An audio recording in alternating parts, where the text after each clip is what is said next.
আসসালামু আলাইকুম। ইন্না লিল্লাহি ওয়া ইন্না ইলাইহি রাজিউন।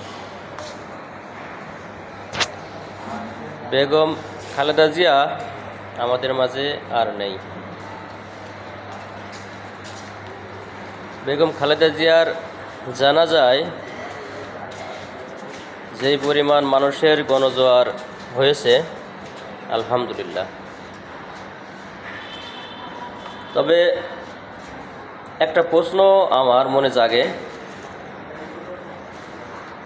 প্রধানমন্ত্রী আর একজন ছিল শেখ হাসিনা, এখন বর্তমানে ইন্ডিয়াতে পলাতক অবস্থায় আছে এবং ওসমান হাদি ভাইয়ের হত্যাকারী। তো এখন ইন্ডিয়ায় যদি উনি মারা যায় তো ওনাকে কি ইন্ডিয়ায় দাফন করা হবে, না পোড়ানো হবে, না বাংলাদেশে আনা হবে, না ওনার বিচার করা হবে? আসলে কি হবে ওনার?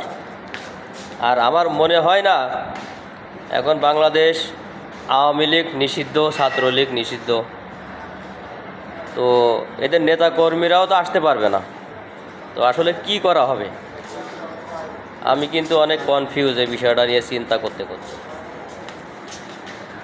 আপনারা কি বলেন? আমার তো মনে হয় যে পরিমাণ আলেম ওলামাদের অপমান অপদস্থ করা হয়েছে, আলেম ও ওলামারা জানাজা পড়াবে কিনা সন্দেহ আছে।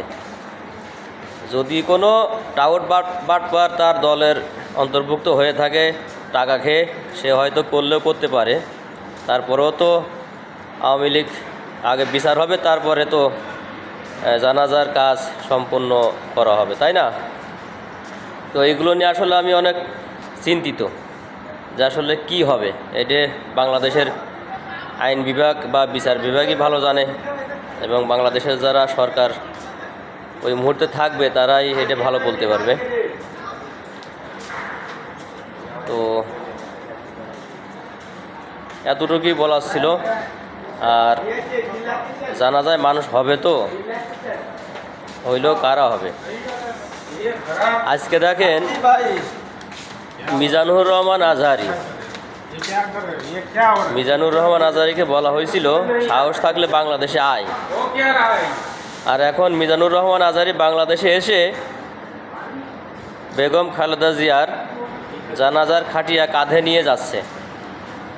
এইটা হলো ইসলামের সৌন্দর্য। যার ভিতরে কোরআন হাদিসের জ্ঞান থাকে তারা কোনোদিনও মানুষকে হিংসা করে না, যে কোনো দলের হোক না কেন। তার কাছে সব কিছু সুন্দর লাগে। তো এর নাম হলো ইসলাম। আসসালামু আলাইকুম। আমি মোহাম্মদ জাহাঙ্গীর মৃধা, দুবাই প্রবাসী। সবাই আমার জন্য দোয়া করবেন।